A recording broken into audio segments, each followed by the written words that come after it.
Hello friends, आज हम आपको दिखाएंगे जो यूरेथ्रल डायलिटेशन या यूरेथ्रल कैलिब्रेशन या आपके पेशाब के रास्ते में सिकुड़न हो गई है उसको जब हम डायलेट करते हैं तो आजकल ओटी में किस तरह किया जाता है।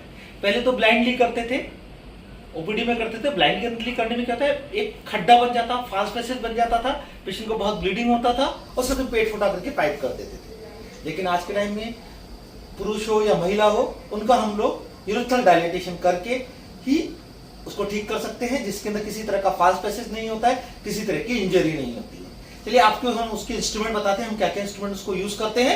आइए, सबसे पहले हम लोग ये बीटाडीन होता है, बीटाडीन सॉल्यूशन होता है। बीटाडीन सॉल्यूशन जो होता है उसको हम पहले गॉज लेके उस प्राइवेट पार्ट को क्लियर करते हैं। क्लियर करने के बाद में जाइलोगोन जेली होती है, इस जेली को हम लोग वहां लगाते हैं। जाइलोगोन जेली लगाने के बाद में एक गाइड वायर होता है, जेब्रा गाइड वायर होता है, टेल्मो गाइड वायर होता है, वो पेशाब के रास्ते के में हम अंदर उसको डाल देते हैं। अब यहाँ पे फोकस कीजिए, दोनों के ऊपर जो जो चीज दिखा रहे हैं उनके ऊपर फोकस करते जाइए।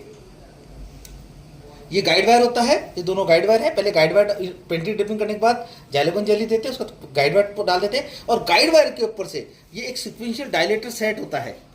ये वाला जो सेट होता है, जो ब्लू वाला दिख रहा है, ये महिलाओं के लिए होता है। ये वाला होता है पुरुषों के लिए, क्योंकि पुरुषों का पेशाब का रास्ता लंबा होता है और थोड़ा एस शेप का होता है, इसलिए हम लोग ये पुरुषों में व्यवहार करते हैं, ये महिलाओं में व्यवहार करते हैं। इसको करते कैसे व्यवहार है, पहले तो हमने ये पेशाब का रास्ते में गाइड वायर डाल दिया। गाइड वायर डालने के बाद में जैसे हम लोग गाइड वायर डाल देते हैं, उसके बाद में पेशाब के रास्ते को डायलेट करते हैं। पहले गाइड वायर अंदर डाल दिया और पीछे वाले हिस्से से हम लोग यहाँ से इसको डालते हैं, तो वो सीधा आपका पेशाब के रास्ते के अंदर ही जाएगा। आगे वाला हिस्सा पेशाब का थैली में जा चुका है पेशाब के रास्ते से, और ये वाला रास्ते में हम लोग इसको अंदर डाल के डायलेट करते हैं। इस तरह इसको डायलेट किया था। डायलेट करने के बाद में हम लोग ऑलवेज एक बार सिस्टोस्कोपी करके देखते हैं कि ये सिस्टोस्कोपी के लिए सिस्टोस्कोपी लेंस होता है, जिसे टेलीस्कोप बोलते हैं। सिस्टोस्कोप शीट होता है और ये ब्रिज होता है। ब्रिज को शीट को लगा के हम पेशाब के रास्ते को जाके देखते हैं कि ये जो डायलिटेशन हुआ है वो ठीक हुआ है, रास्ते में कोई ऑब्स्ट्रक्शन तो नहीं है, कोई फॉल्स पैसेज तो नहीं बना है।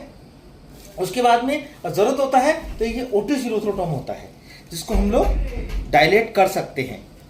उससे भी हम पेशाब रास्ते को अगर ठीक ठाक रास्ता है तो इसको डायलेट करके उसको कट करके भी माइक्रोस्कोप से ठीक कर सकते हैं। फिर सिस्टोस्कोप करके दोबारा चेक कर लेते हैं और लास्ट में हम लोग कैथेटर डालकर उसको बैलून को सिरिंज में पानी लेकर के बैलून को फुला के अटका देते हैं। इस कैथेटर को हम 3 से 7 दिन के अंदर खोलते हैं और फिर पेशेंट को छोड़ देते हैं। और कभी कभी तो हम लोग कैथेटर नहीं डालते हैं कि जस्ट डायलिटेशन इससे किया, सिस्टोस्कोप करके चेक कर लिया, एवरीथिंग इज ओके, कोई ब्लीडिंग नहीं है, रास्ता एकदम ठीक हो गया है, तो उसको हम छोड़ देते हैं।